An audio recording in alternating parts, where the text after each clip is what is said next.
ఎంతో రుచిగా ఉండేటువంటి చిక్కుడుకాయ పులిహోర కూర రెసిపీని షేర్ చేస్తున్నానండి. దాని గురించి చిక్కుడుకాయలను శుభ్రం చేసుకుని ఈ విధంగా చక్కగా వాష్ చేసేసుకుని రెడీగా పెట్టుకుంటాం అనమాట. నేను ఇక్కడ 1/2 kg చిక్కుడుకాయలు తీసుకున్నానండి. దీన్ని స్టీమ్ చేసేసుకుంటాం అనమాట. కింద పాత్రలో వాటర్ వేసుకుని పైన స్టీమర్ బౌల్ పెట్టేసుకుని దాంట్లో చిక్కుడుకాయలు వేసేసుకుని ఈ విధంగా లిడ్ పెట్టేసుకుని ఒక 5 to 8 minutes పాటు మనము స్టీమ్ చేసుకుంటాము. పర్ఫెక్ట్ గా ఉడికిపోయి ఉంటుంది.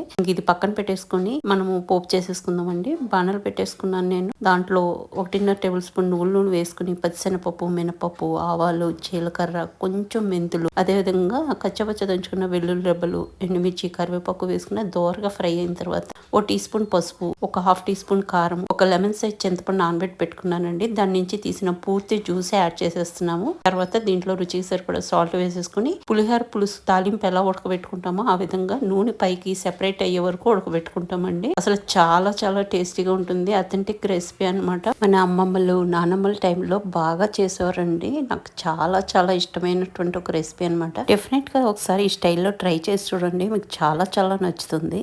చక్కగా మసులుతూ ఉంటే మనకి పులిహోర స్మెల్ వస్తూ ఉంటుంది అనమాట. ఇంకా ఆయిల్ ఈ విధంగా సెపరేట్ అయిపోయింది కదండి. ఇప్పుడు మనము స్టీమ్ చేసుకున్నటువంటి చిక్కుడుకాయలని దీంట్లో యాడ్ చేసేసుకుంటాము. యాడ్ చేసేసుకున్న తర్వాత మొత్తం అంతా కలిసేలాగా మంచిగా మిక్స్ చేసుకోవాలన్నమాట. ప్రతి చిక్కుడుకాయ ముక్కకి కూడా తాలింపు, ఆ పులుపు పట్టాలండి. అప్పుడు చాలా చాలా బాగుంటుంది. చేసినట్టే ఎంత బాగుంటుందో ఈవినింగ్ అయ్యేసరికి ఇంకా బాగుంటుందండి. ఆ పులుపు పట్టి, ఆవపిండి పట్టి సూపర్ గా ఉంటుంది అనమాట. ఇంకా మొత్తం అంతా కలిపేసుకుని ఒక్క 2 నిమిషాల పాటు దీన్ని ఫ్రై అవనిస్తాము. చక్కగా డ్రై అయిపోతుందండి. కలర్ కూడా చేంజ్ అవుతుంది, మీకు తెలుస్తుంది. మనం చిక్కుడుకాయనైతే రకరకాలుగా చేసుకుంటాం కదండి. ఇగురు, అదే విధంగా కొబ్బరి వేసి కూర చేసుకుంటాము. టమాటా చిక్కుడుకాయ, అదే విధంగా డిఫరెంట్ వెజిటబుల్స్ లో మిక్స్ చేసి కూడా చేసుకుంటాం. ఎలా చేసుకున్నా సరే చాలా బాగుంటుందండి చిక్కుడుకాయ.